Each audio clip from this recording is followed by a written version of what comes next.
I was waiting a minute or two to see if we'd got closer to our participant registrations, but I think we might commence and get proceedings underway. I think most of you would have been on our previous session that we held just a little over a month ago now, I think. For those of you that weren't, my name's Liz Richardson and I'm the General Manager at Hawkesbury City Council. And thank you once again for joining us this evening. Can I first commence by acknowledging the traditional custodians of the land, the Darug people, and show our respect to their elders past, present and future. And I will also extend that respect to any Aboriginal people here with us today. I'm certainly glad that we can come back here this evening to discuss the progress on the works at Green Road and present an update on the proposed design works.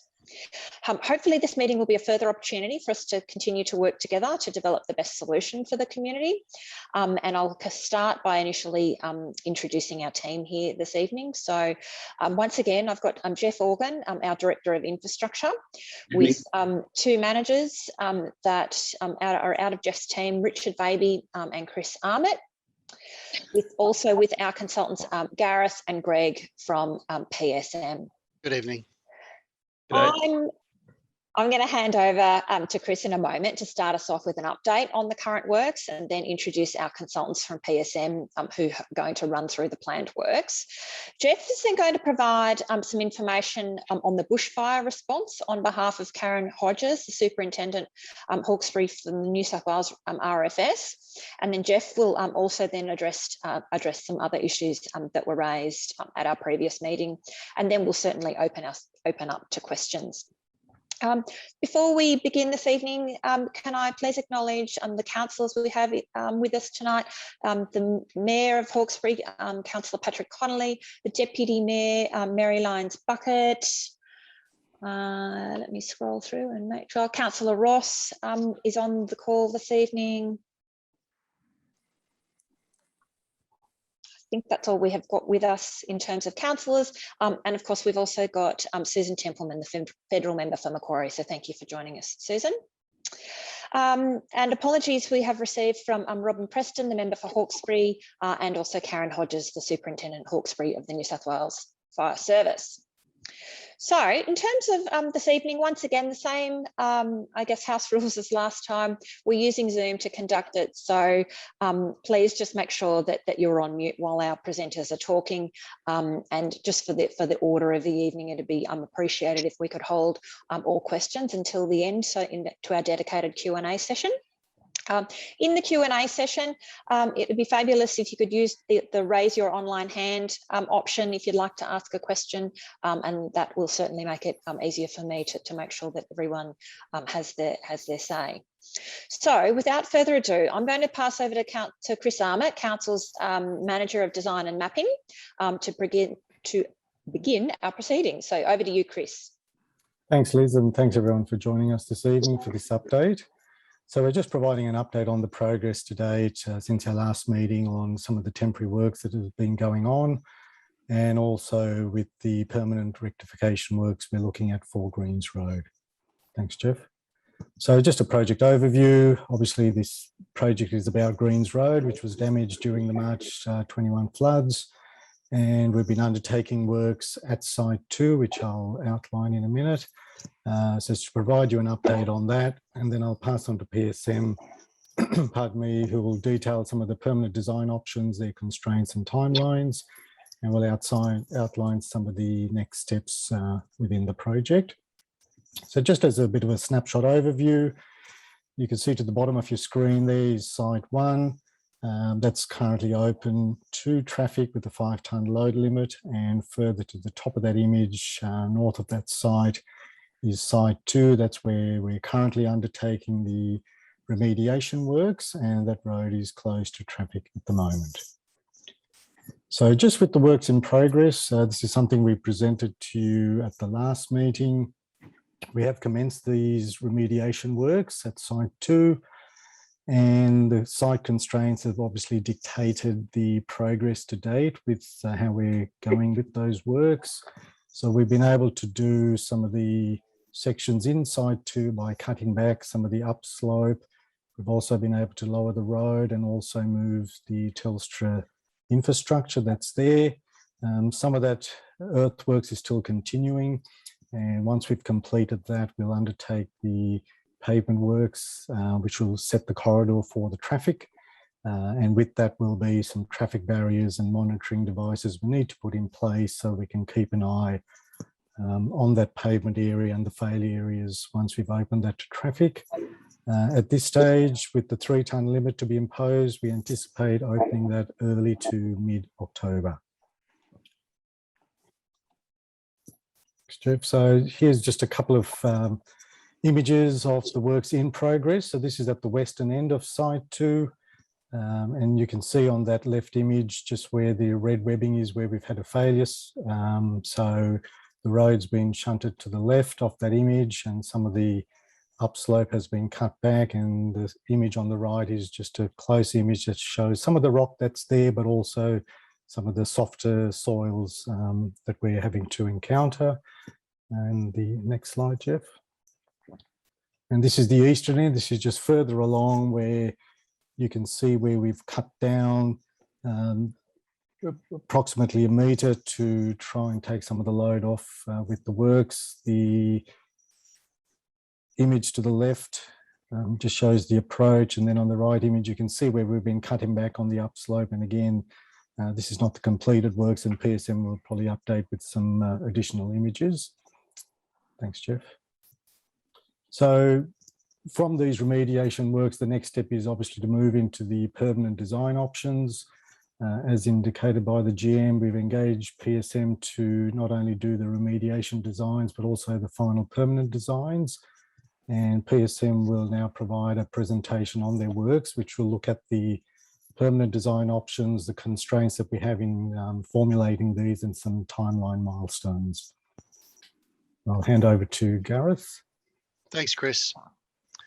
And good evening, everybody. I'll just share my screen so you can see what we've got.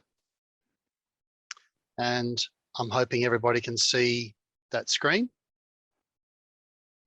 Nodding, good, thumbs up. Okay, thank you. So yes, where we left off, we had presented some of the options we were looking at. We had quite a bit of feedback, useful, constructive feedback, and we took that away, and we wanted to obviously progress the permanent solution as expediently as we can. So that was our kind of our brief, and I'll give you an update of where we're at, and also some of the other, close out some of the other comments and feedback that came up during the previous meeting. So yes, Chris has already showed you the sites, but that just shows you an aerial view of what we're talking about. The status of the works, Chris has given you an update already, and apologies for a bit of double up, but essentially I think people are on the know where things are at. I'll probably show you a few more images. It might be a little bit more useful than some of the text. So that's prior to the works going on. That's Site 2 looking towards the south, and showing you what the sort of cut looks like. So this is a kind of maybe 1.5 metre cut face, and we are thankful that that is standing up. So with the amount of cut in that we've done to the slope is performing pretty well. And I must say it's been very, very helpful for us to see how things perform as we do these temporary works, because it really gives us more information to add to the previous information that we've done in terms of boreholes and investigations and mapping, etc., to give us more confidence about understanding what's there. Obviously, when you have a road that's in place that you haven't built yourself and there are no drawings that we can refer to or specifications, we have to approach this fairly carefully and the way we assume about what the subsurface conditions look like. There's another view that was actually a boulder that had to be chewed away with a pineapple there to actually remove that boulder so they could make access for this the lowering of the road, which improves the width and as well as the safety. And again, showing you sort of some of the areas where we've had some issues with some of the material that's come down, even with a modest cut in the slope.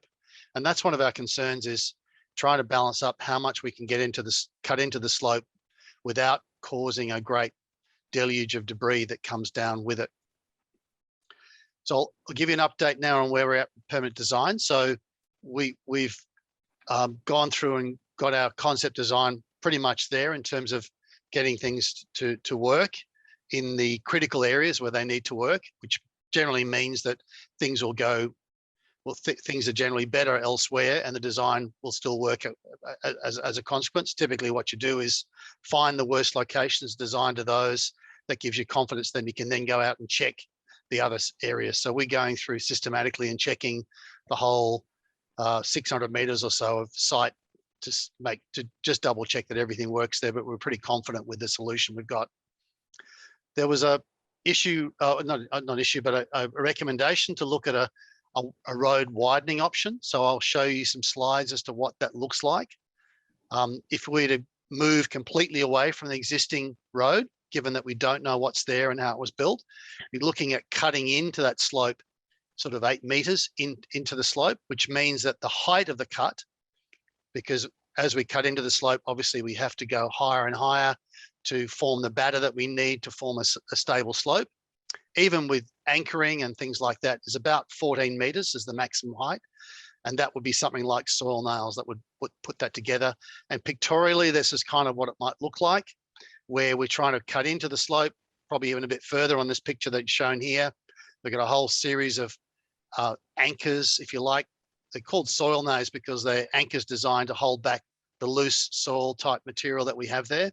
And this would then allow us to move away from this material that we kind of that the road is sitting on now, and improve the stability and safety of that road accordingly.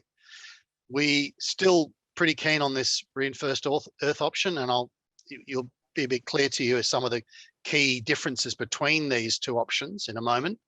But that's only a cut width of about 6 meters, which means that the height at which you're cutting up into the slope is only something of the order of 6 meters in total. Sorry, 4 meters cut and a 6 meter height maximum. And that was this solution that we talked about in some detail last time, but we've got more design analysis to back up this approach. And so we're actually cutting into the slope. You can see the little vehicle there in this pictorial view here, cutting into the slope to help us move away from the road, but not enough that causes us to have this very high cut. And then rebuilding the road so we're not relying upon this loose and soft material here, building a very structurally sound solution and probably having some of the details around erosion control on the outside of that particular slope. So it's this hybrid solution where we are doing soil widening and soil nails, but the width of widening is not as much as if you were having to cut entirely into the slope to create a brand new road surface. The sequencing, give you a bit of an idea. We don't have to go into great detail, but that's one of the things we've had to make sure that at all stages of the works, we can come up with a safe solution for the people who end up, the company that ends up constructing this. So we start with the existing conditions. We start with a little cut up here. So we need to be able to reach up to the top and make this little cut, and that we anchor that and mesh and shotcrete that. And then we work our way down the face till we get to the road surface, anchoring and meshing as we go down. And then we can start to trim away the road. And at the same time, we'll be meeting much better material as we go deeper. We're excavating into the natural rock materials, which gives us, again, a pretty firm base on which we can then build upon. So here we go, excavating down further into that natural soil and the fill that's there already. Get down, we think we at worst need to only go down about 3 meters. Some places it's not that deep because we have got better material, but this is all premised on what we think is the sort of worst case solution based on the profiles and the investigation we've done at the failure sites. So the failure sites both have this very steep natural soil surface below the ground and quite an amount of fill. We think we need to go down about 3 meters. We'll need a footing there to just, again, take away any reliance upon the existing fill. And then we'll build back up the wall at an 80-degree slope such that we get our width. I know there's been a lot of discussion about what we're going to end up with. We've still aiming around the kind of current road width, maybe a little bit wider, This is actually a little bit wider than is shown there at 6.5 because we need a room for a barrier system and that sort of thing, and probably some either drains in here as well. But again, it's about trying not to overstep the mark in terms of how much we have to excavate. And I'll show you something that kind of brings that to home a little bit more in a moment. And so that would be the final road profile, and there's the outer facing that's going to be used to just armor and protect and try and minimize any impacts, erosion on what's left, the toe of the slope. So this is what soil nailing typically looks like. This is Transmission Gully in New Zealand, which we've been working on. And there's, you can see there's a cut and a meshing up here, and they're doing the next cut here. We'd probably do less cuts than that. We haven't worked out exactly what that would be, but it depends a bit on the machinery, the construction sequence, and the contractor as to how much they cut. But you can see that they've accessed this first. So you've got to work from the top and come down as you do the soil nailing. We have details around what those nails look like. This again is something we've borrowed from our TG work, which is useful for meaning we have the anchor detailing that we can put in front of a contractor pretty readily, which is useful. And this is a little thing I put together which tries to sort of combine some of the things I've been talking about. So here we see this is site 1, Greens Road. You can sort of see the scallop in the profile, which is the current site. The red is some of the cracking that we've seen, which extends all the way up this distance. And for scale, I've got a vehicle there, and I also have, this is a long reach excavator. So it's got one of the longest reaches you can get on an excavator. This green line is the reinforced earth solution where we only cut in a maximum of about 4 meters, meaning the cut height here is only about 6 meters. And that's a 60-degree batter. And with the reinforced earth wall, that gives us our road width of about 6.5 meters. But you can see that would be the excavation line for installing the reinforced earth solution. If we decide we want to go all the way in, forget about what's existing, all this fill and rock, we don't want to rely upon it.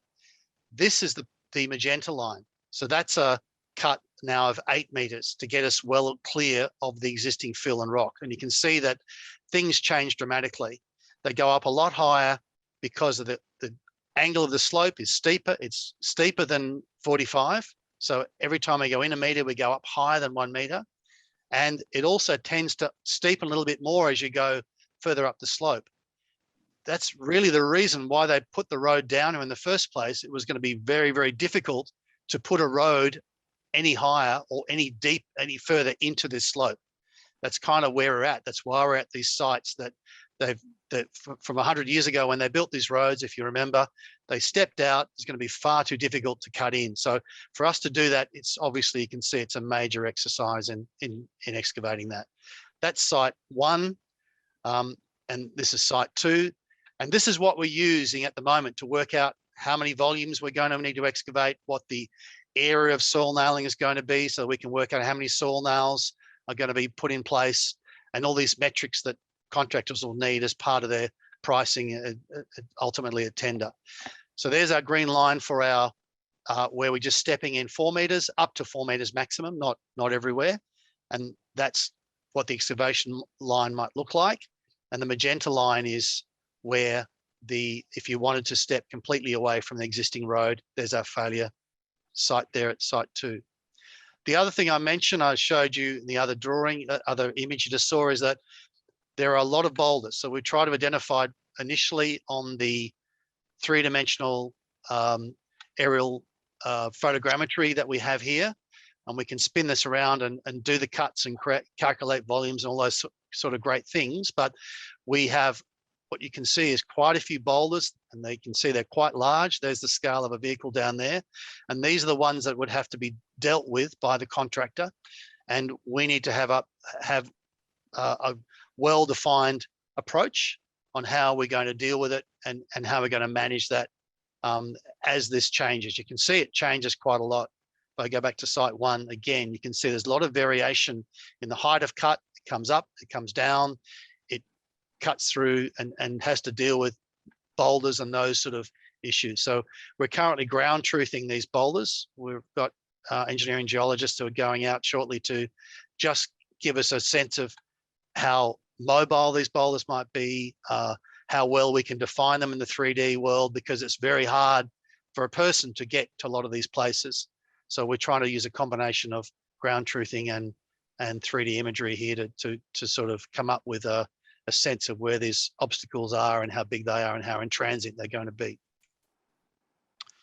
There's those two images again. And what I've also got for you is if we did the full width cut, that's the sort of volumes we've calculated to do the full width. And if we only go the reinforced earth's option where we're only cutting 4 meters in, it's a 6-fold difference between the volume you have to cut between these two different options.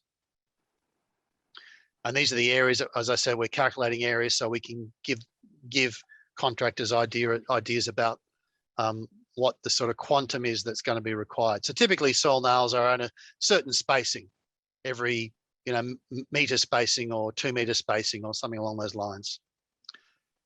The reinforced earth solution, we've also done volume estimates and calculated how much cut removed. If you remember, there's up to 3 meters to be removed from the road surface. This is a bit of an overestimate because we don't know what the rock surface is everywhere, but we've made a reasonable stab at giving an upper limit at least at what this might be. So we're cutting away quite a bit, and there's not as much going back because, as you hopefully recall, we're stepping back. So the reinforced earth solution comes back from the existing edge of the road to give us that extra measure of safety. But these, again, as I say, the metrics that we've calculated as part of design to be able to go forward with tendering.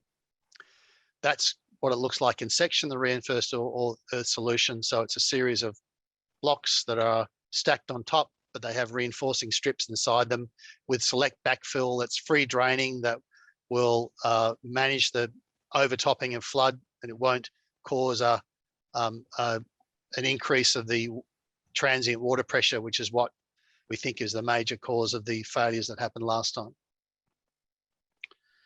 We've done analyses after analyses. We've got many of these that basically allow us to look at what the slope stability is before and what it is afterwards with various solutions. And there's just gives you a snapshot of the sort of analyses that we've been undertaking.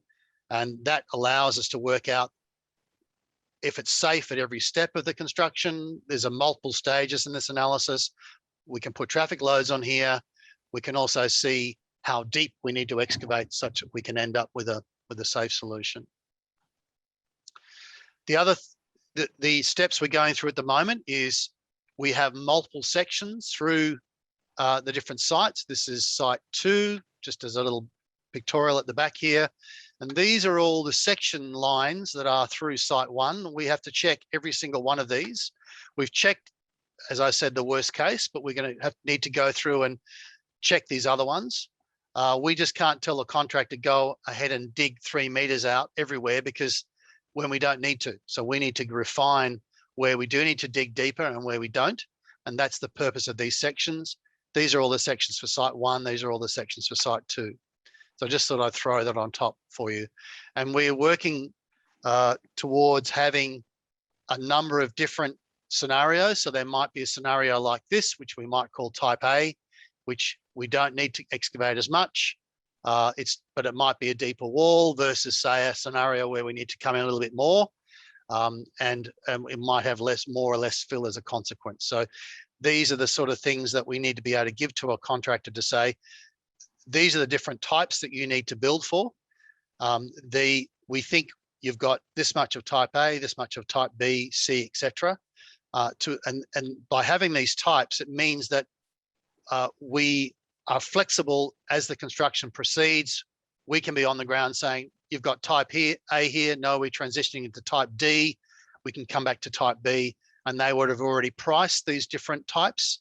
And so there's good surety that we're not having to change on the fly, that we're prepared for the different conditions that we're going to see as these lumps and bumps get bigger and smaller, and as the slope changes in angle and as the amount of cut varies as we come in and come out.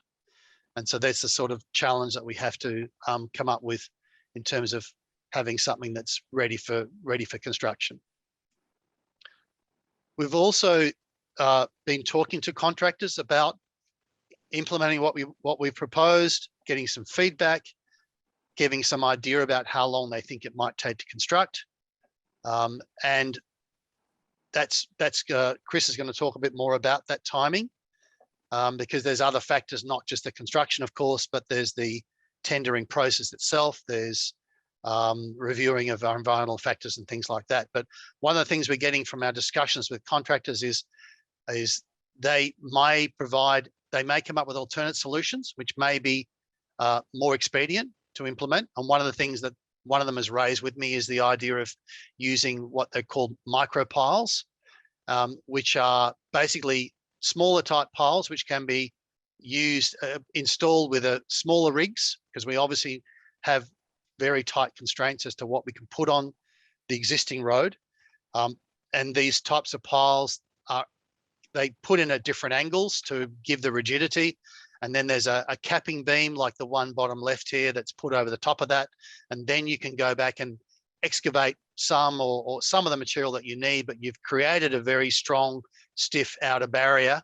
And there's another example here, which is a bit more closer to what we're talking about. And that outer barrier is what you then rely upon to contain your material. So you don't need the reinforced earth in this solution. But we just want to keep aware of the solutions that may be proposed at tender, and we're thinking that might be the best way forward is to have that option. So we have an option that everyone can design to, which is the option I've just showed you, but we are aware and to the best to a large extent understand what the limitations might be for alternate solutions such as this solution, this micro-piled solution. And there's some of the detailing around micro-piles that I just wanted to quickly show you as well. So where are we at? We are, got one more slide, where are you? Oh, sorry, I'll just bring it back up so it's nice and full screen. So yeah, so we are looking to have all of the drawings and specifications together by the end of October. That's ready to let out for the tendering process. So that would be the road alignment, where we're cutting in, how much we're cutting in, the details around the anchors, which I've shown you we largely have, but we need to work out how many we need and where, or refine that, finalize that. The reinforcement, so the depths, where we need to go deeper, where we think we can be shallower. And as I said, these types of really these are around the different, what we see are different types and different regions over site 1 and site 2 for the stabilization options and the specifications. It's a big part of the tender is to have specifications for the major components that are going into that. We've given some feedback to Chris, which I think he's going to cover off as to the feedback we've got through talking to contractors about how long we think it might take, but we need to put that in the broader context of the other aspects that go as part of the tendering and the completion process. Thank you.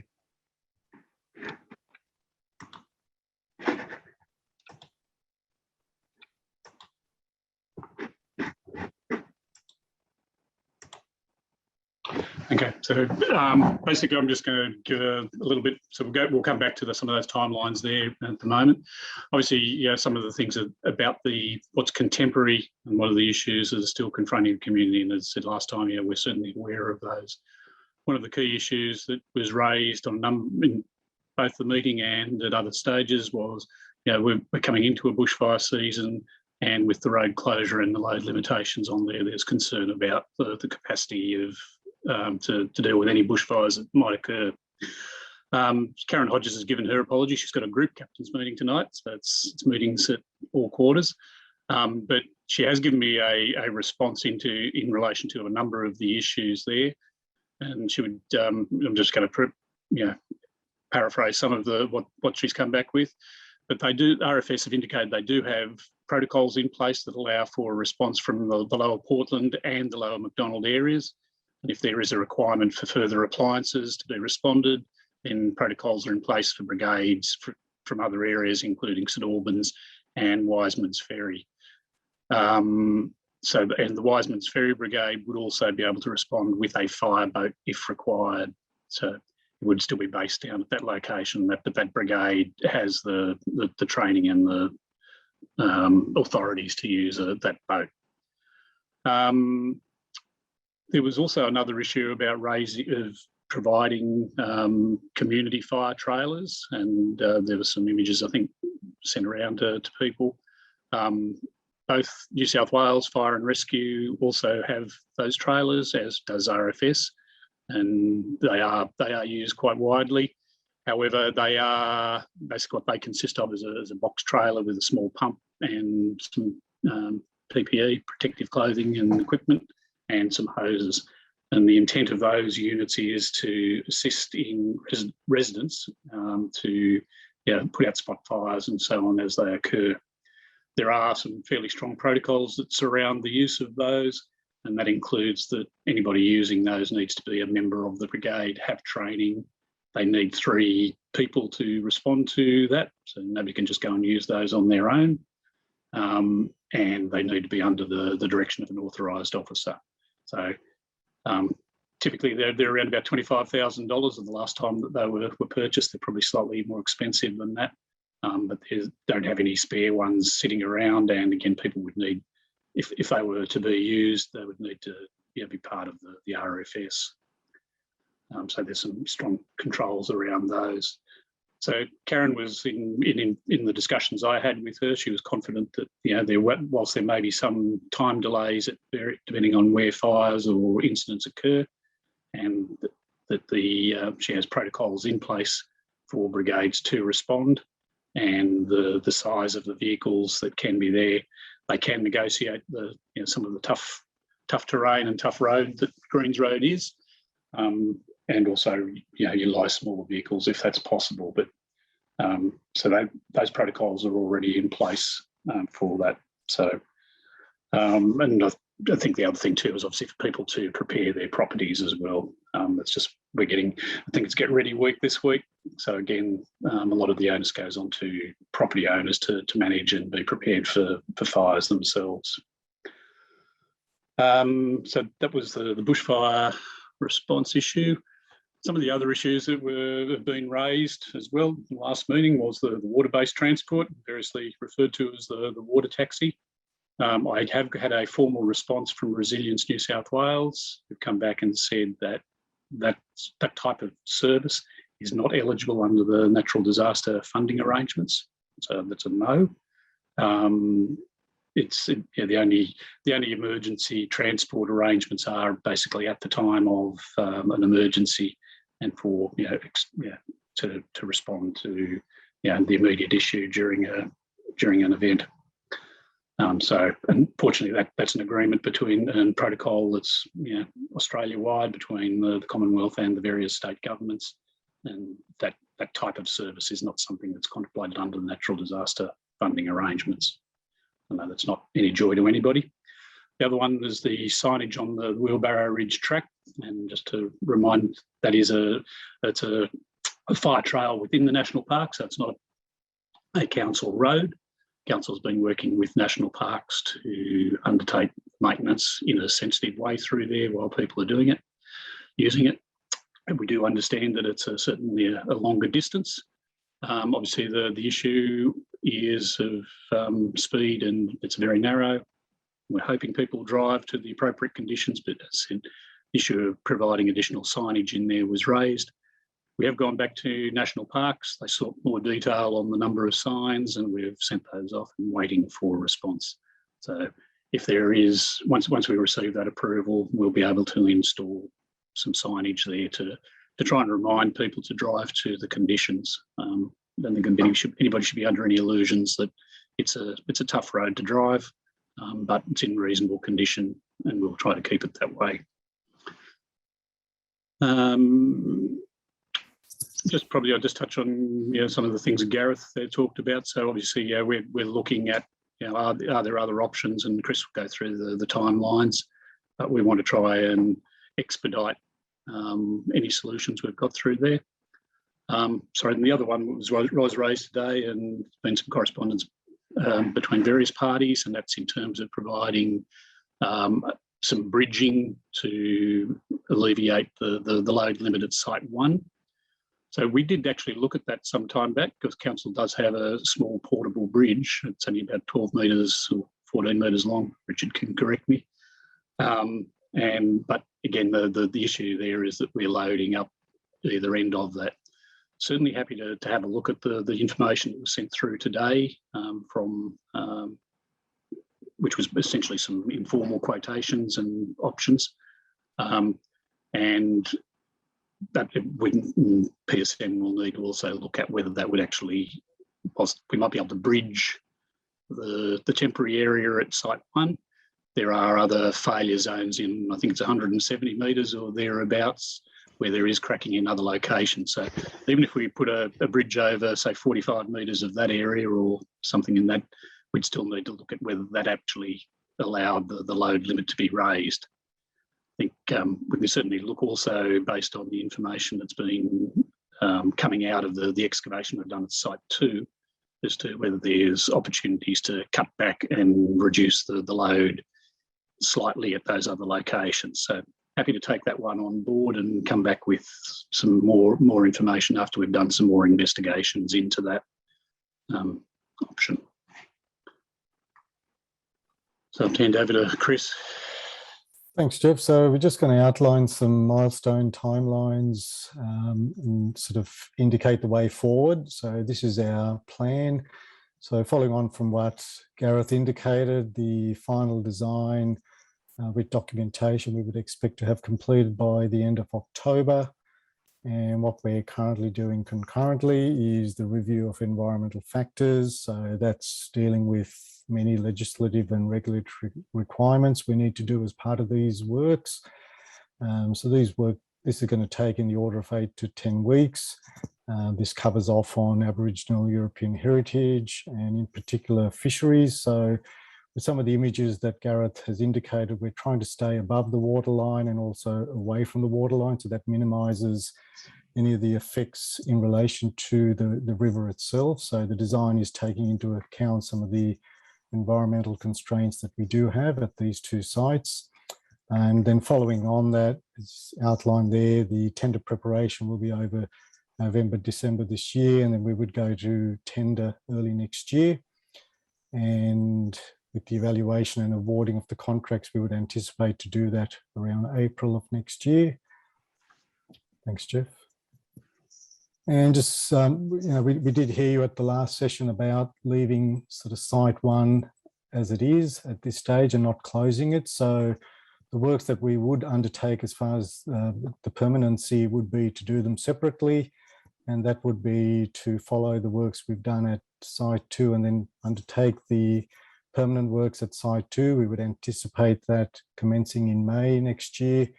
And that would take a duration in the order of 3 to 4 months. And once those works are completed, we would then look at starting Site 1. Ideally, it would be nice to do this concurrently, but we do understand we need to keep the road open for the residents. And as Jeff alluded to as well, we are looking at other procurement opportunities that may sort of speed this up. That could be from pre-qualified tenderers, looking at state government contracts and other means that we can actually expedite these works. I think I've just got one more slide. So just as a summary and sort of moving forward, so the temporary works at Site 2, that's continuing with a planned opening by early to mid next month, October. That would allow residents to access that with a load limit of 3 tonne during daylight hours. And then we would come back to you sort of with further updates in relation to the final design and documentation. And if there's any updates to those timelines I've provided, we will certainly provide that to you. So I'll just hand back to the GM. Thanks, Chris. I'll get you to stop sharing that screen. So you, Jeff. So thank you, everybody. I hope that has given, I think it's painted a picture of the significant engineering feat that we're sort of dealing with at this point, and also given you an indicative time frame at this point. So I'll now open it up to questions, and hopefully we can provide you some advice. Kim and Damien. Yes, what it's saying now is, I mean, obviously we've spoken before and said that we've got a DA in, well, the DA accepted, we're ready to construct our house, which was supposed to start in March this year. It kind of puts us now till the end of next year before that road's even going to look like it's going to be finished. So that's another 16, well, from the start till now, till then it'll be 16 or 17 months. That's putting us about $50,000 worth of rent extra on our property where we're staying here now before we can even start construction. And you know, as far as swamp, that's, you know, our kids are growing up. We're supposed to be on the river. Part of the fact that we're building this house is for them, and now we're just set back even further and further and further. And I mean, you know, Reece and I kind of proposed this option with this bridge that was there, and Reece chased that up. Reece Starkey, who's on here as well, and you know, we need to get some. Yeah, I mean, that really needs to be seriously looked at, that bridge option, to get some weight limits up, so that we can start some kind of construction during this other process, because it's unfair for us to be sitting here paying rent on a house after we sold our own house to come here to start building that house and then have these delays, which are exceptionally long delays. Like, I know I can see the process that Gareth's doing, and I understand the process, and I understand it's a long time, but you know, this is putting people's lives on hold at the moment, and it's just unfair. I think every other option needs to be looked at. We're paying a fortune for this traffic control down the road here, where if that bridge can be put in, it's a far more substantial option having them sit down and looked at as a matter of urgency, and especially for the time frame of what's happening, you know, that's going to take to get to start that road, which isn't going to be until September next year. By the time you get the tenders out, finish the other section on the other section, and then come back to the section here. So I just really want to get some, you know, some serious consideration on that, and look at the options of what can be done there, so we can get, at least get, you know, I don't care if I get a 4-ton truck in there with concrete. I just need to be able to get something in there. Now, I'm not asking for 30 ton, I'm just asking for more than 5 ton. You know what I mean? And if we can do that, it's going to, and then we got businesses like South Sydney Juniors and the caravan parks down there, and Reece, you know, wants to build a house and start doing some DAs there and get power on. And I mean, the list is endless. And, you know, I understand that there's a process to it all, but, you know, it's not really happening fast enough. And I think that really needs to be considered. And probably just respond there, Kim and Damien. I said, we did look at originally, you know, some bridging options there to try and increase that load limit. And I said, you know, council does have a portable temporary bridge, you know, would fit that bill as well. However, I said the part of the issue is that we need to look at the rest of the road as not just one location that we would need to bridge potentially. But as I said earlier, I said happy to look at that. We're also looking at all of the other options still, because we are acutely aware of that time frame and the load limit impacts on, you know, people such as yourself in terms of getting access in there. And from a selfish point of view as well, it'd be great if we could actually bring in heavier vehicles to assist in getting this work done as well from the southern end. So I mean, it's a mutually beneficial thing if we can get that through. So yeah. So what we will be looking at is, can we do some minor work, some minor lowering through there without entirely cutting people off in that area. So we'll certainly take that up and have another look at the options with PSM tomorrow. Yeah, I just really just hope you can consider. I'll let Reece talk now, because he's been, you know, he's up to Spoden as well. But I understand the option that, yeah, that there's an issue with the road up further. I guess it's just realistically whether we can assess that in greater detail and find out whether it is an option. But if we do bridge that, or get a longer bridge in there, you know, even if it's the council bridge, or we get another contractor in to do it so it can span further. So, I mean, it's, yeah, from what I can gather, it's going to have to be at least 25 metres long to kind of get from some decent land to some, you know, substantial land on both sides to support it. But yeah, hopefully we can look at that consideration and then work out that issue further down and see if we can, you know, maybe dig into the side of the mountain there a bit more and get, so we can at least get some kind of, you know, even if we're putting permits in to get the concrete truck through and it's supervised and it's checked and they're sitting the sides of the road. We're happy to do that and comply to that. We just need to get moving on it as soon as we can. And I've got a ton of concrete to go in the basement of our place, like the bottom stairs of the house. And I can't start anything until that actually happens. So.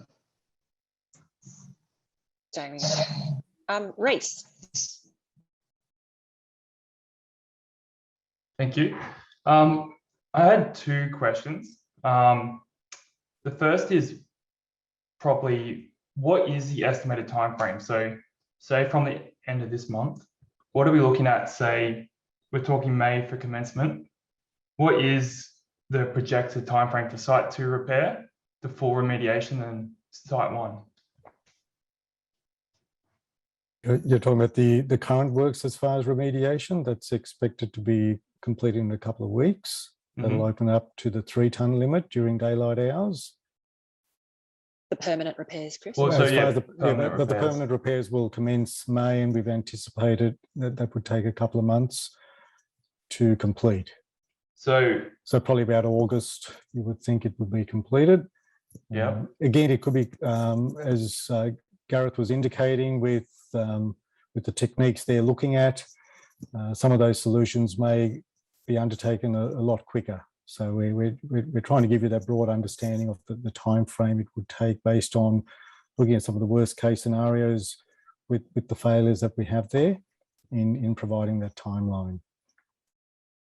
okay, is there a way of getting a schedule of works for the community just to see, you know, what we're talking about, so that we can like see the progress of works to the permanent completion?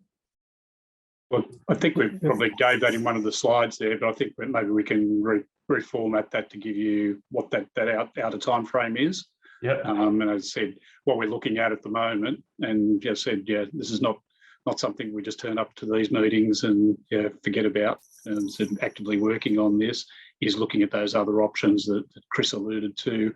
And that's, do we start going out there to pre-qualified contractors now so that we can shorten some of that, what I would call, the boring bureaucratic stuff that we've got to go through in terms of tenders and procurement and those sorts of things.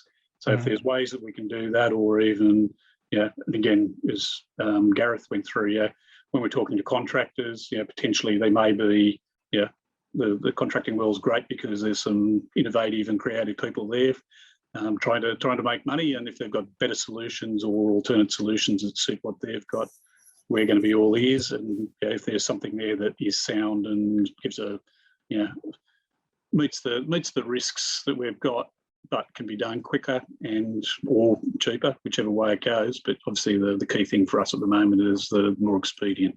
We're going to potentially have a look at, and accept alternative tender offers. Yep. Okay. So my second question would just be maybe to Gareth, just to see whether he was aware of any temporary shoring, bridging solutions they've employed previously, permit construction access, or whether he had any comment towards that as a viable option. Thanks, Reece. Yes, we have thought about this previously, as Jeff has mentioned, and when it was raised today, we were looking at again. So Damien mentioned he thought it was 25 metres. We think it needs to be something the order of 45 metres to get past the critical area for site 1, for example. And then there's a lot of other cracking affected road, which we then have to see, okay, how do we handle that? Is it multiple bridges, or is there another way we can look to try and get some of that road width back? But yes, I agree that it's definitely something we can revisit, because I have heard that there are longer solutions that have been talked about, and some of the ones that were sent to us, I think, are even longer than 25 metres, and that puts it in the more possible realm, because anything shorter than that, it just doesn't seem to fly. And of course, what you're doing is at either end, you're putting all the load then at either end of that bridge. So where it sits it has to be carefully thought about, what it's sitting on and what the foundations need to be to make that happen. But as Jeff said, I think that's definitely something we can go back and look at again. So there's not the opportunity for like a distributed load, as opposed to like bridging per se, rather than point loading at either end. Since we've still got intact road segments, even in the break location, we can't look at distributing across that as opposed to point loading. We would, yes, we would definitely would, but how much we can put either side, and where we can put it is what I guess we need to be careful about to make sure. And we're talking about, you know, wanting to have to up the loads that's quite substantially, right? So yeah, without going, you know, I'd have to look at that in more detail, but it's definitely something we can look at and try and work out whether we can make that sort of solution work. Yeah. Would it benefit you if there's like a cost benefit analysis just to evaluate the ability to get access to that versus the cost of the hire? Not really. I don't think the cost of the hire is probably something that you wouldn't use in part of your factoring. I think it's just more about what do we need to make that work. So that would be, we think it's probably going to be piles. So where the piles go, how big those piles need to be, how many we need. So it needs to sit obviously in a pretty firm foundation for it to, so that we know it's going to work. They're the sort of things we need to work through to work out the solution. I don't think the cost benefits really doesn't really factor into it at this stage. Okay, thanks, Gareth. Thank you. Thanks, Reece. Further questions or comments?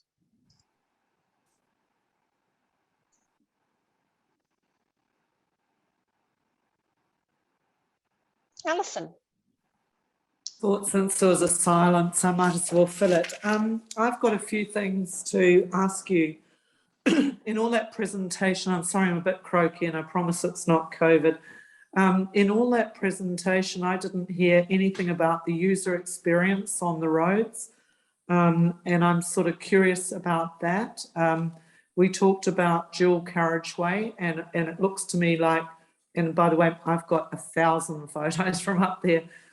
It looks to me like there's places where dual carriageway isn't going to be the case. So it's a little bit unclear that it's consistent, but maybe that's just because of the process and it's not completed.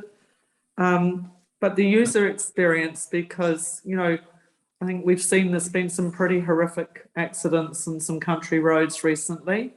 And I know there's been a huge concern around the fire trail. You know, here we are building a new road. This is an opportunity to rebuild something effectively that's how many hundreds of years old. And you've got this opportunity. So I'm just curious about that. I guess that's Jeff and Gareth. I don't know. I'll try to field that one. I think we did touch on that and I said I'll probably correct it, make it, it's not a dual carriageway. Dual carriageway is like a freeway where you've got a big median strip in the middle. It will be a 2-lane road. So again, 6.5 metres minimum is, yeah, we've got many roads, which are 2-way roads in the Hawkesbury, built at 6.5 metres with shoulder and table drain. So that can accommodate, you know, one vehicle in each direction passing each other at the same time. So that's the intent. We will try and widen that out at where we possibly can, but again, there will be points there, and that was, I guess, what Gareth was trying to get through. You know, we're limited by constraints and so on, and we want to make sure that the site remains safe. I don't want to see everybody thinks we can just bite into the mountainside, but I think I think there was a very salutary couple of slides there showing the boulders sitting up above all of that. But in fact, as we're doing that excavation up there at the moment, you know, we're dislodging boulders out of alluvial silts and clays that are in that slope. So we don't want to we want to minimise that. So in terms of that's one part of it. The other, so width of road, and we really didn't touch on, I think I mentioned at the last meeting, one of the enemies of these types of roads and why these fail is because of the overtopping potentially and water getting into that structure. One of the key things that we will look at is whether this section of road that we're rebuilding probably should be weatherproofed with a seal over it to prevent that ingress of water and causing further damage. It's not an area, particularly when we're using reinforced earth, that we want to go back and be grading and tining over. So, okay, good. So the other part of that is the drainage component. So we're right at what I would say the north end of Site 2, and people are using our driveway as a turning circle. The crown of the road has moved, so now we're expecting water issues down our driveway. Okay, so what I'll do is I'll flick that over to Richard, who's our construction maintenance manager, and we can certainly have a look at that and see if there's any issues arising from the current usage up there, and reshape and regrade that.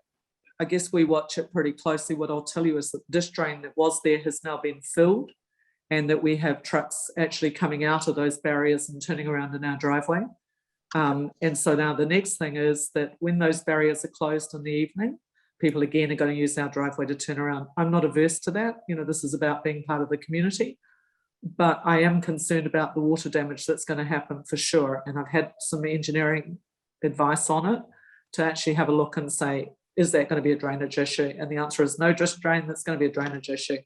So I'm not asking to resolve it tonight. I just want to make you guys aware of it, and you can reassure me at your leisure. So what number are you in Greens Road? 436. And I can see Richard writing that number down as we speak.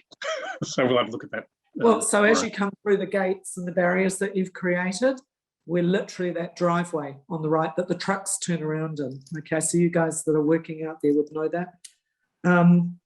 So if I could just butt in for a moment, if you're available, I'm on site at 10 o'clock tomorrow. I'd be happy to see you after my meeting or before the meeting if that's convenient for you.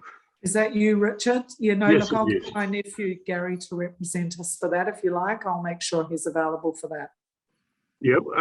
If I could grab your details later, I'd be happy to meet you on site and assure you that whatever concerns you have, we'll do our best to resolve them. I'm not the one. You've got to convince the boys with all the engineering experience. I'm just the girl who's got the ability to talk it through. So I'll do my best.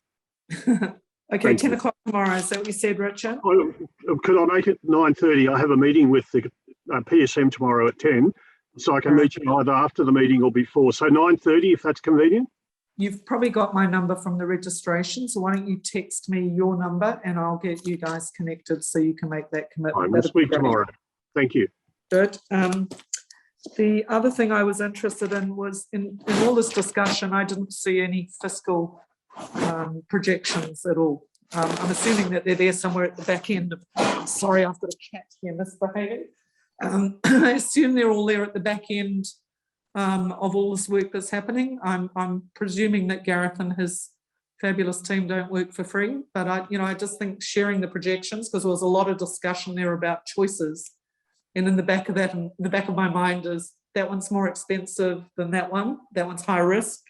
It's just trying to get that mapped out for those of us that aren't road warriors, if I can put it that way. Who owns the budget?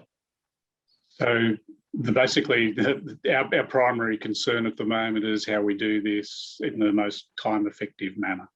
So Okay, you may recall at the last meeting, I think the local member, Robin Preston, indicated just whatever it takes. The funding is available for that. We need to go through that process, identify what the one that's going to get community back there and get it operational and getting it better. There is some level of betterment that's available in the funding. So I said our prime concern at the moment is just the constructability and getting it built in the shortest possible time frame. So therefore, all the queries that I heard come up seem to have in the back of the discussion some relationship to expenditure, whether we do option 1 or option 2. And you've got people who are trying to build their homes, and we're worrying about bridges and whether or not we can get some temporary arrangement in. If there's no budget issues, then why is that not resolved? I'm sorry to put you on the spot, Jeff, and I don't necessarily expect an answer right this second, but for me, if there is no budget constraint, there should be no issues with getting these things sorted.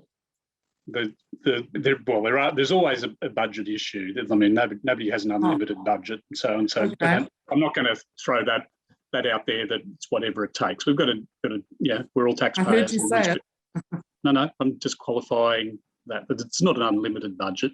What we've got to do is said our prime concern at the moment is getting the most time-effective solution in place. Nobody's querying over that. What the real issue is, it's the physical constraints, and I think that's at the heart of what Gareth has presented. It's what can we actually do? So sometimes those more expensive things, some of the more we chew into the embankment, the longer it takes, the higher risk, and it's not the best solution. So it's at the moment, it's not the question of the dollars. If it's something that's more expedient, then that's probably going to be the thing that drives us, and that's what we'd be arguing or putting certainly forward to the state agencies responsible for getting us money in the end.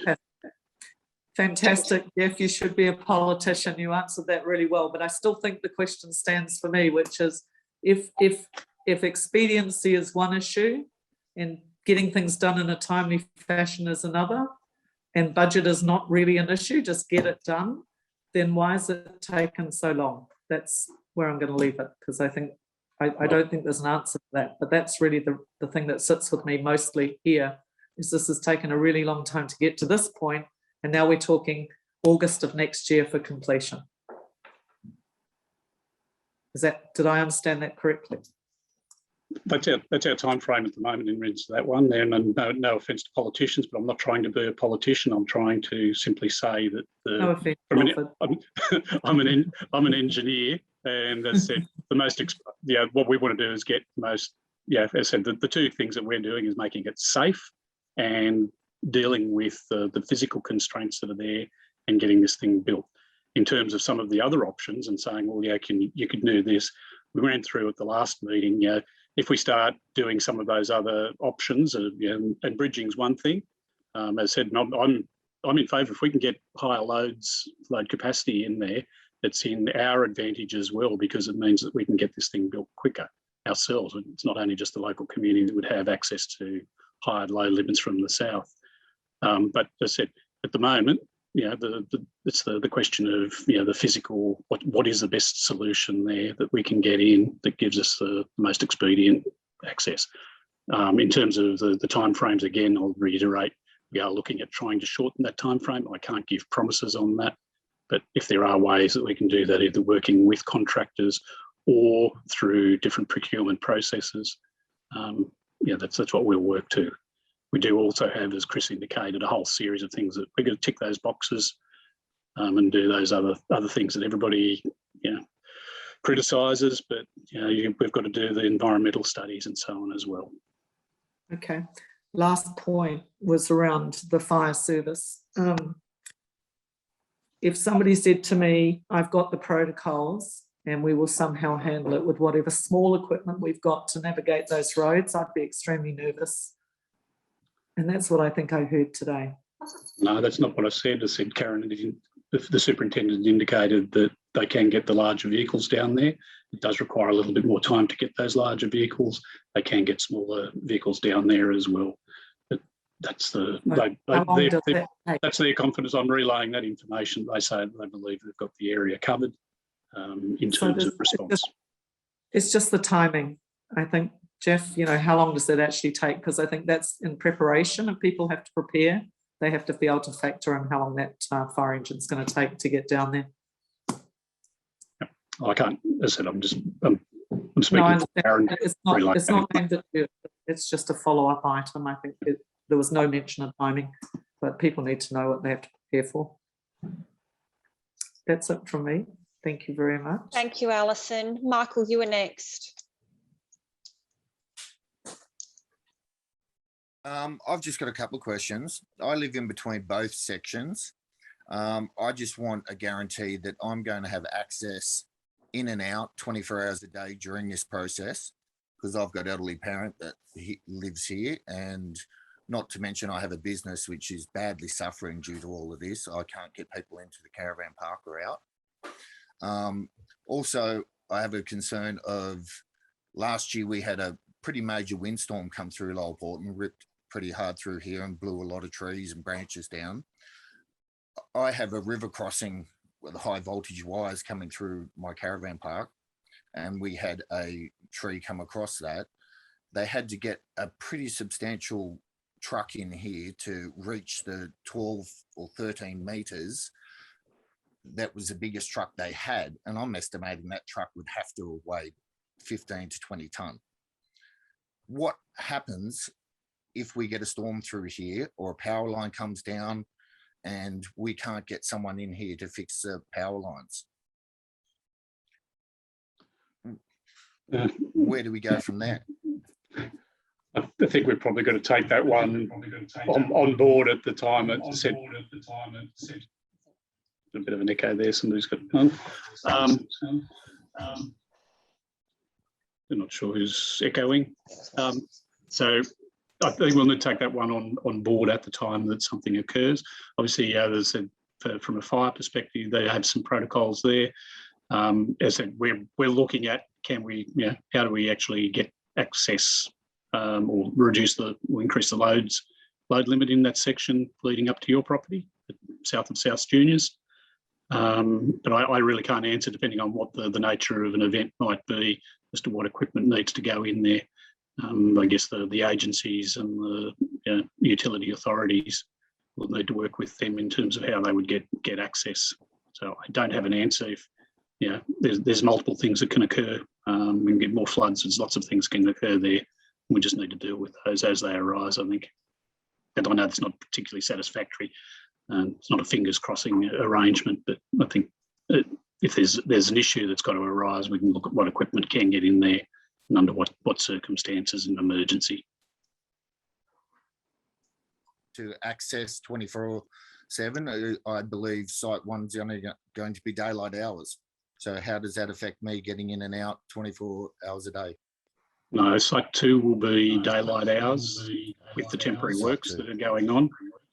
What we talked about at the last meeting, and I guess the straw poll that was taken, was that at some point we will need to do works on site 1, the area near South Juniors, and that may, depending on the nature of the works there, that may be closed, and access will need to be via the northern section. So we weren't going to close off and isolate the community totally. So I'll have access 24 hours a day. Yeah, it may not be for you, it may not be to the south, though. It may be to the north. As long as I can get in and out 24 hours a day. Yep, that's what I'm saying is the planning and thinking at this stage is that we would complete the works at site 2 to the north fully. This is the full permanent solution. And then once that's open to traffic 24/7 and unlimited, then we would start on the area to the south. But that would necessitate, in all likelihood, closure while we're doing those works. We hope not. Thanks, Michael. John. Well, thank you. Hello, Elizabeth and everybody. Just a couple of concerns is that naturally a lot of disappointment in the time frame that's being lodged through to full completion of August next year. I really can't accept that. I've been watching the progress of the Oxley Highway, which covered in March this year kilometres of damage to the road, and they're all but finished in 6 months.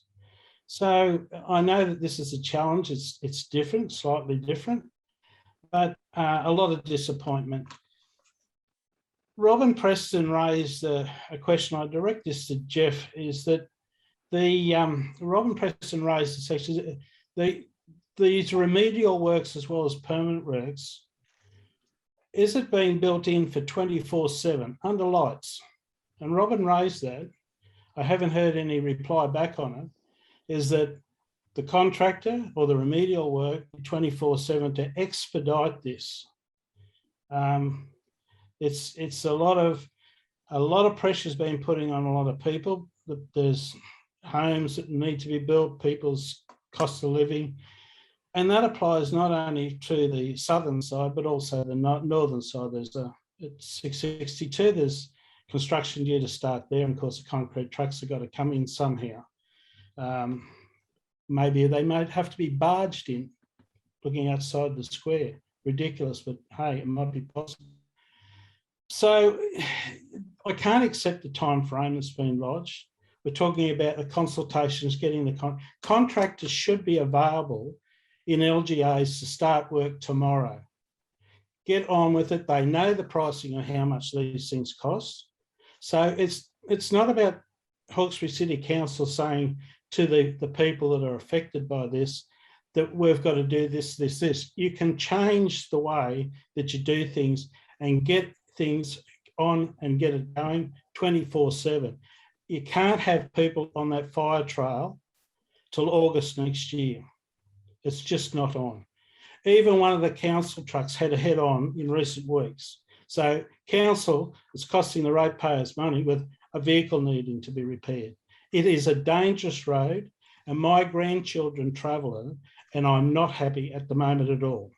And if I need to talk again to Robin Preston, I know Susan's listening, is that it's just not to the standard that should be applied by local government in repairing this road. End of story. Thank you. So I'll just respond back to the issue of 24/7 construction activity. I said we're a little way off from doing the permanent construction activity. Obviously, if a contractor can come in and say we can work those hours, and as I said, depending on the nature of the work that goes on, this is going to be potentially very, very noisy work, and there's other people on probably the other side of the river that might be concerned with that. Then that's something we go through, and that's why we prepare the what we call the REF, the review of environmental factors. We would look at hours of work and see whether the contractor can actually do it more expeditiously and safely. So again, I don't have no issue from a technical point of view of having flood lighting and so on through there while that was occurring.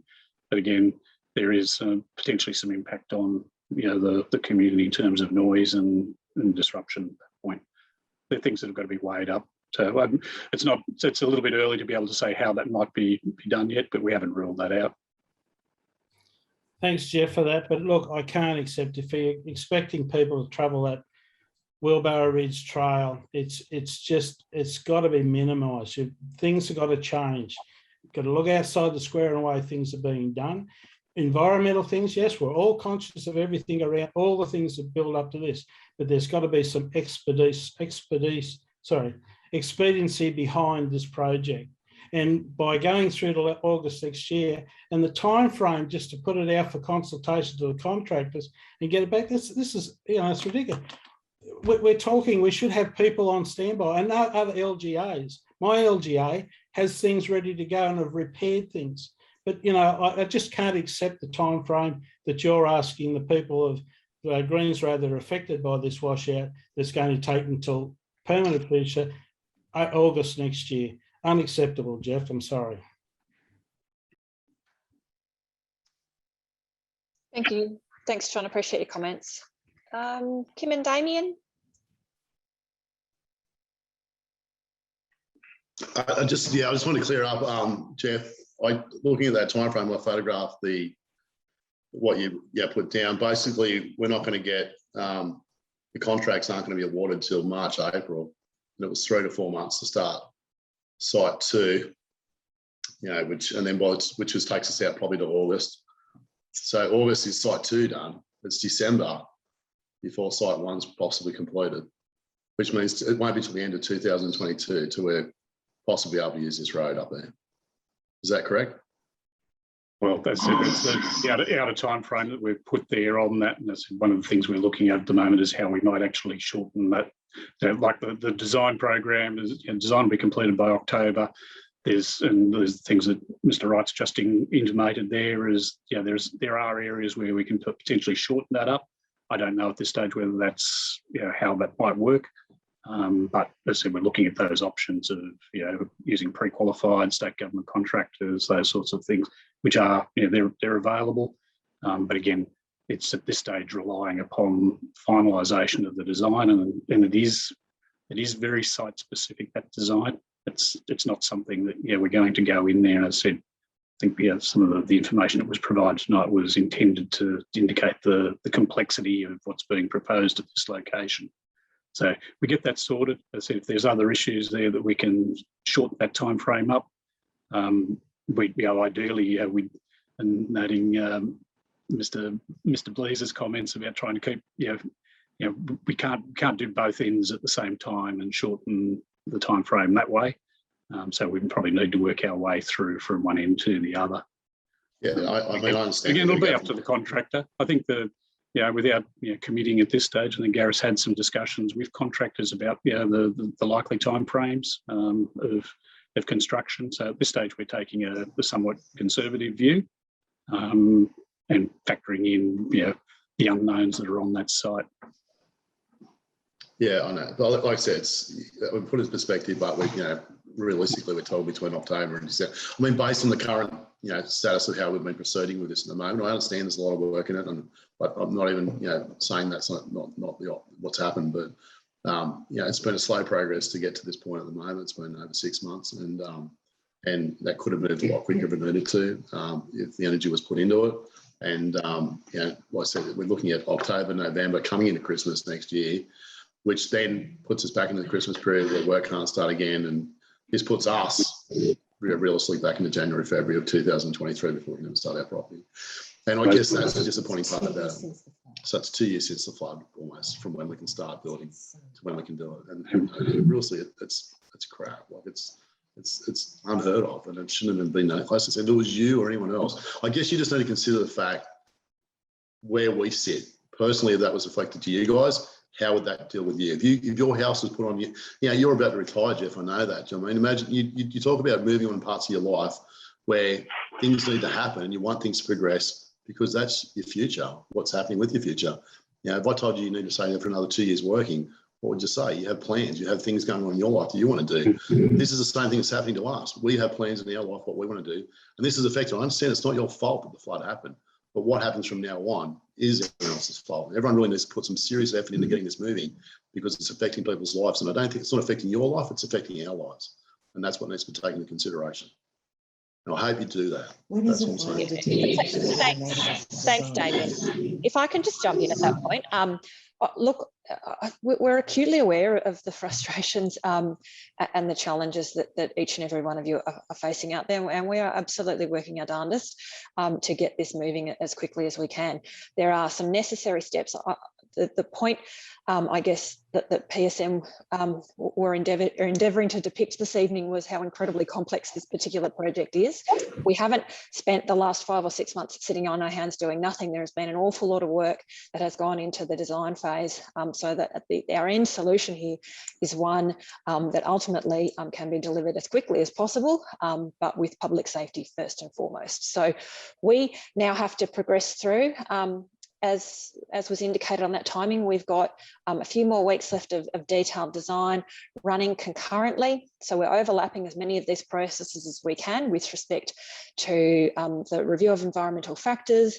Once that detailed design has done, we, as Jeff has indicated, we'll be looking to, if we can, expedite our procurement processes. So when we're talking, I don't know, Jeff, $9–10 million worth of works, it's good for very good reasons. We're obliged under law to go through proper procurement practices for that process. So that unfortunately does take time for us to be able to get to that point where we can award a contract. So I fully appreciate your frustration, but I don't think it's fair to assert that we would be dealing with this any differently if it were our own homes. So I would like to just cover that. When is the decision going to be made on the design? When is an actual decision going to be made on this design? The design will be finished at the end of October. So another 5 weeks to finalise a design. To the full detailed design. Yeah, it's an incredibly voluminous piece of work. I understand that, Liz, and we're in contract. We're construction as well. We do a school contracts. We do all that stuff. I understand the processes that are involved and everything that's going to be done. I understand that. Do you know what I mean? But it's 2 years. And it's a long process. It is, and I concern, as I said, I certainly. Right. No, I understand that. We're just feeling that. Like I said, if these bridge options, that I just really hope that other considerations are made and really push through forward, and that Gareth and those guys and Richard, and I'll go out there and mention tomorrow, Richard as well, that we can basically look at some other options here to probably get the load limit or get some kind of stuff so we can get some construction going, or at least things moving at the moment while the other side's being done, and it'll take some of the frustration out. Yeah, certainly happy to do that, Damien. No worries. Thank you very much. Thank you. Stephen? Good evening, everyone, and I've sat back and listened. A couple of major questions I've got, please, Elizabeth and Jeff. When are we going to be able to start trading? Now, you've given us requirements or restrictions we have to work to within our industry of getting people in and out. You're saying to me a 5-tonne limit, which we can work with, and bringing guests in. I've had discussions with RFS, I've had discussions with New South Wales Ambulance, all saying that they can still give us, with council instructions, the services we require with an additional 45 to 50-minute time frame on them getting there through the northern entrance. We can bring our guests in via the northern entrance. We are in our prime period from now until April next year. How long is the southern end going to be closed? So the southern end remains open with the 5-tonne limit at the moment. So we've got no intention to close that at the moment. And then the northern end, site 2, is the area that we're working on. I think we're looking at early to mid-October to have that open to limited traffic through that section there to give people from the northern end the ability to access out via the South Juniors end. So that's the intent at this stage. That's the work we've shown in those earlier slides that we're doing at that northern end. So the intent is to have that by, as I said, early to mid-October. As I said, it's, we're finding when we're excavating this material, as I said, we've got boulders and things coming out of the embankment, and every one of those slows us down a little bit. But we've made pretty good progress on that so far, and everything's lining up for that time frame. Thanks, Jeff. The thing that I'm trying to clarify is that the southern entrance is not going to be closed until April next year. So in our prime period over the next 6 to 7 months, we can assume that our guests can come under restrictions and requirements set by council, which have already been given once by Richard. So I can inform my board tomorrow that once COVID's finished, we can start retrading. That means the caravan park that Michael's got can start trading, and the bed and breakfast units that are sitting north in that area, the same as we are, can start retrading as of the end of COVID. Now, is my understanding of that correct? So there's nothing stopping anybody operating there at the moment. We've got the 5-tonne limit at site 2. Site 1 and site 2 remains closed at this stage, and that's the area that will reopen. We heard the community saying they didn't want to have both sites closed together, and that was the reason that we deferred doing any work or any interim works on site 1, the area around South Juniors, until we had alternate access available, permanent access available to the north. Right, thank you, Chris. Yep. That's now telling me that I can inform my board tomorrow that as of the end of COVID and with COVID clearances, we can start bringing guests in via the southern entrance up until April next year. Sometime in that time frame, we'll certainly. So I'm assuming you're South Juniors. Yes, I am. Yeah. So at this stage, we're not intending, but if there was any move to change that, obviously the things we were talking about tonight, if there were some bridging works to go in there, there may be some temporary disruption to that if that's something that we could do. That we're competing against keeping the road open as opposed to increasing the load limit. So if there's something that we can do to work around that, we'd certainly be keeping you informed. All right, thank you, Jeff. I appreciate that, and I know Michael would also appreciate that because he's got people in his caravan park who haven't been there since March, and they should be able to access the same way as we do. Starting at the end of COVID. So I thank you for your information. I'll take the slides to the board tomorrow because I've got a meeting with my CEO tomorrow, reference our meeting tonight, and then they'll have that as a board meeting. So I've got a lot of positive things to say back. So thank you for your time. So the only qualification I'll put on that is obviously that 5-tonne load limit will still remain there. So depending on how you're working around that. Well, we are. We've actually bringing in water on one side of the washout and having running pipes across and refilling. Our fuel supplies coming in 2,000 litre lots. So we've actually put structures into place and restrictions on our members saying that they can't come in convoy. Once they're in, they stay for their period. They can't go back to Wilberforce or Ebenezer and have coffee. So we've put some limits in place to ensure that we put a minimum amount of pressure on the road, but again, us being able to trade. A loss of $65,000 a week is a lot to lose since March. Thanks, Stephen. Thank you, Elizabeth. Rochelle, good evening. Yeah, hi there, everyone. Look, moving forward with what's been presented, and it's quite detailed. It's very disappointing to have to tell my children they'll be travelling a dirt fire trail next year. It angers me beyond belief. But moving on with the presentation of the material, I guess I have a few points. There is a usual legal tender process.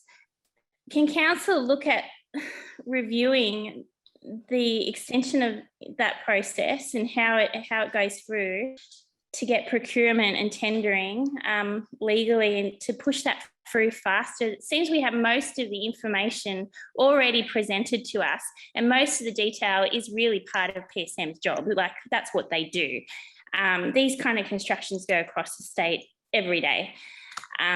It's really not that difficult for people at this level. This is what they do. So I'm just wondering, with all the information that's been provided, and we're just waiting on a few more things to choose a design, can we legally push through this tender process? Probably answer that. I think I did address that earlier. So we're looking at whether we can actually expedite that through either, we can use a selective tender process, which means that we go and select a short list of contractors that we can then simply go and deal with, and a limited pool. Alternatively, go to state contracts list and use pre-qualified tenderers there, and shorten that. There is a mechanism for council to also resolve in extreme circumstances or expedient circumstances to not call public tenders and just simply deal with one contractor. Again, we are talking upwards of $10 million potentially. So again, it's got to simply need to be ensured that it is transparent what does occur though. But as I said, they're all the things we are looking at, and that's what I alluded to earlier, and trying to truncate and shorten that procurement process and still get one quality contractor, get quality work, and make sure that it is transparent. Yeah, it is. This circumstances is out of the norm. We've had a flood disaster. We need to look at it and in response into that. And I can't say that enough. We have 9 contractors in Lower Portland that build roads, and there is at least 2 contractors as residents on Greens Road that build for state and Hawkesbury Council. They could build this road essentially for you. So when you said that tender, I'm sorry, I've missed what date you said that tender process will be put out, because I know there's quite a few Greens Road residents that would like to tender for that, being large companies that do this kind of work every day. Will that be advertised to the public, or is that just going to go through infrastructure? So you've just probably painted the dilemma we have. So again, if we were to simply go to one local company, who do we go to deal with that? So again, that's why there is public tender processes, and the legislation does allow us to go and select from pre-qualified lists that are held by the state government or by some other procurement organisations. This is a specialised number of works. It's not to say there can be a head contractor that can subcontract out some elements of this. But again, I'm coming back to getting the job built at the earliest possible time. And as I said, that means getting a contractor that knows what they're doing, is experienced in, you saw the soil nailing and those issues, as well as the reinforced earth construction techniques, and not necessarily that commonly used skills. They're specialised. Not to say there's not a number of companies that don't do it, but the dilemma is, do we simply go and pick somebody and say, well, we like you and you're local? That's probably not how it's going to work. We're going to have to go to recognised contractors to be able to do that. I was just using it as an example, but just pushing forward with it. I just feel like that tender process could be reviewed in this circumstance is what I really needed to pursue on. Well, I think I've given, can I just say I've given that commitment? So just so absolutely clear, that is our intent, is to try and explore every opportunity to shorten that process. Yeah. So, you know, we're looking at, we can't do this and we can't do that, and we can't, resilience isn't going to fund the water taxi. So, you know, these circumstances, they're 20-year flood. So have we asked anybody else if they can fund it? Have we asked state or federal if they can fund the water taxi? Have we asked them? Well, Resilience New South Wales is the agency charged with administering the natural disaster funding arrangements between both the Commonwealth and the state. So they administer the system that is the Commonwealth government basically has a funding agreement with each of the states, and they administer that. So they're applying those rules that are in place and apply to, you know, all levels of government. Right.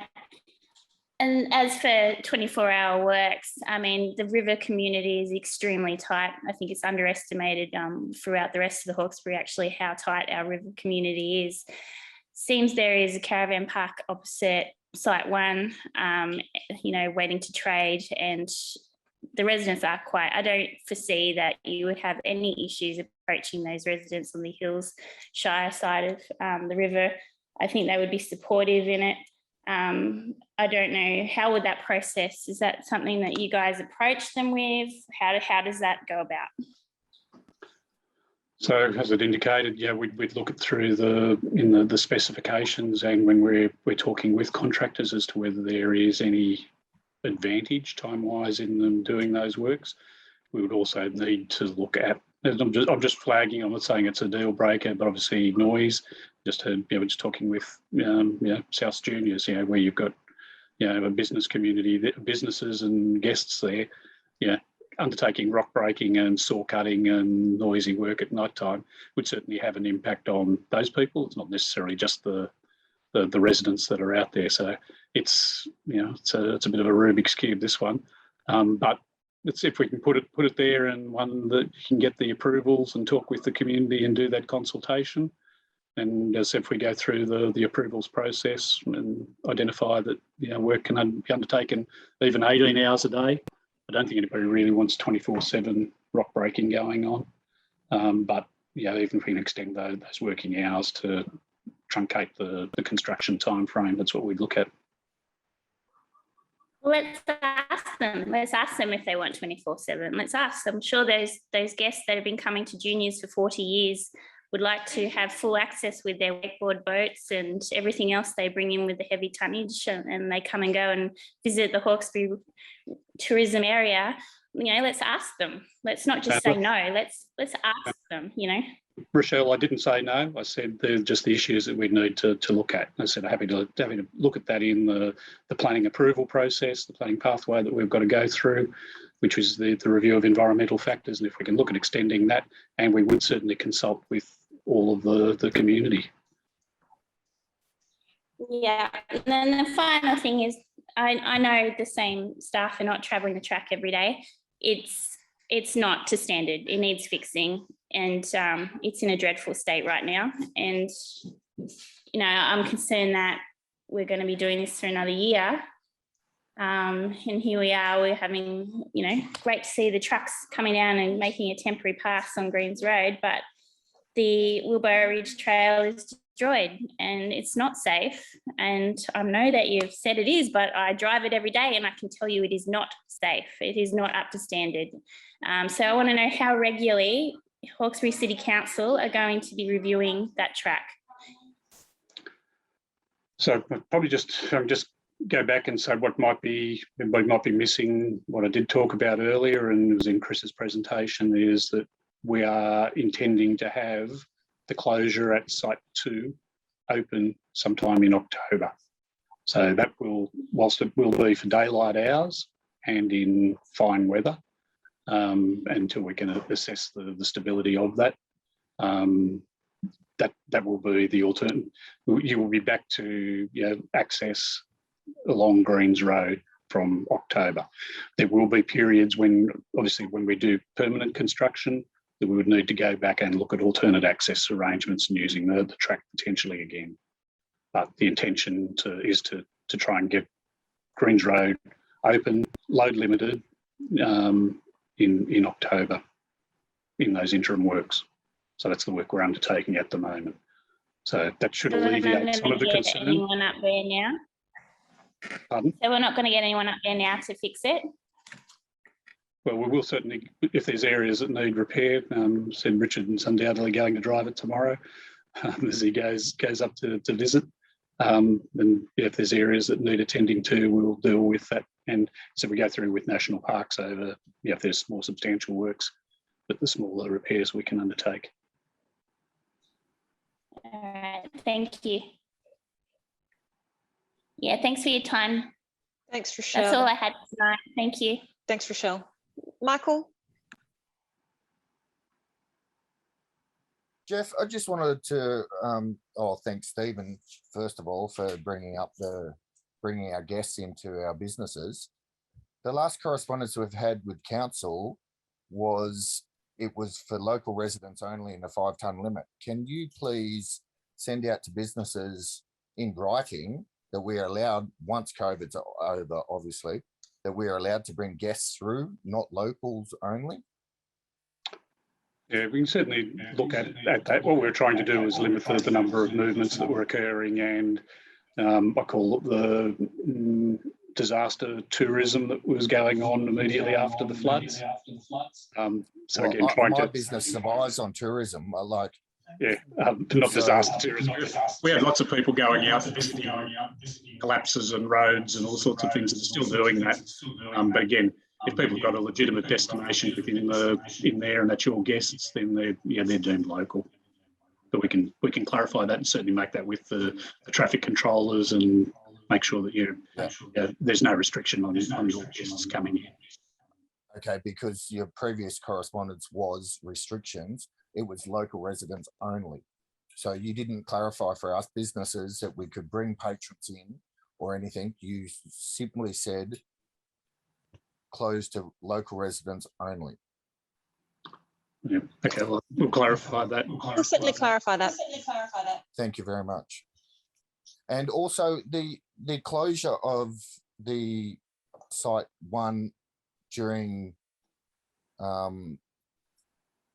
nighttime. Why is that necessary? We're not intending to close site 1, site 2. Oh, sorry, site 2. Sorry, site 2.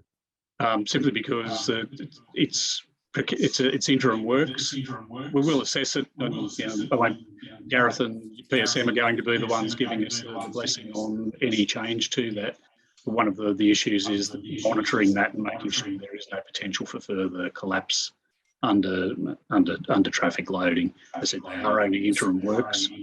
We may have some greater confidence after we've seen how the excavation and the area is performing, but that's going to be something we'll be relying on PSM. Okay, so wouldn't it be more cost effective to put a set of traffic lights and having one-way traffic going through there, so you're not overloading the road? And they do that in many places where there's road closures. And so the intent would be to close it off physically at night time to prevent. What we don't want is heavy vehicles trying to access that at night time and causing damage to it. The other issue is obviously weather and so on. As I said, if we're starting to get adverse weather conditions and water getting into that pavement, we need to be concerned. As I said, I hate to be risk averse, but as I said, I don't want the road collapsing, because it does provide access to people to the north of the closure once it's open. But also I don't want any accidents occurring at that location. Well, I think it'll be the safest part on the road if you're putting a guardrail through there. None of the rest of Greens Road has a guardrail. So it's going to be one of the safest parts on the road, I believe. Well, I'm hoping so, but we'll rely upon Gareth and his team's inspection and review of that. Okay, well, thank you. And if you could forward that in writing about our patrons for me and Stephen and other businesses, that'd be fantastic. Thanks, Michael. We'll certainly circulate that as part of our loop back. Stephen? Oh, thank you. And just a follow-up. Richard is on site tomorrow morning. I'm assuming to meet Gary Wheeler. I would like to be there at the same time and ask Richard a couple of questions, if I may. So we've got your contact details. What we'll do is we will contact you separately, try and make some times, Stephen, and if that's okay. Said Richard's dance book's probably going to be getting a bit full now, but if people have got specific issues, we'll make contact. So if we've got your details through the registration, we'll make contact with you tomorrow morning and organise a time, either tomorrow or a convenient time. Okay, thank you very much. Have a good night. Cut in. Stephen, I'll be happy to meet you tomorrow. I'll grab your details later and I'll contact you after my 2 earlier meetings. And if you're available, I'd like to catch you around before midday if we could. Not a problem. I'll be at the resort from 7 in the morning, Richard. Well, Stephen, I'll catch up with you. All right. Thank you. Thank you. Thank you, everyone. Thanks, Stephen. Okay, if there are any further comments or questions, we might draw it to a close. I've certainly just got some notes around follow-up. Certainly the big one is on the bridging solution. So we'll be having a look at that to seeing what options are available to us there. Richard's going to be doing a bit of a drive down Wilbur Ridge track tomorrow by the sound of that. So we'll have a look at the condition there and see what may need fixing out there, and also to loop back on particular restrictions for or lack thereof for local businesses in the area as well. So we'll circulate those bits of information as soon as we can. In the meantime, as our timeline indicated, we are in the full throes of our detailed design. We'll continue to keep you in the loop weekly through our updates via email, and we may well schedule one of these once we've firmed up our approach over the next, say, 2 months or so. So we'll reach out sometime before Christmas, certainly, to get you all back on the same page about where we're heading, and certainly taking on board your comments and our common desire to get these works underway and happening and completed as soon as we can. So thank you very much for your time, and I will call us to a close. Thank you. Thanks, everybody.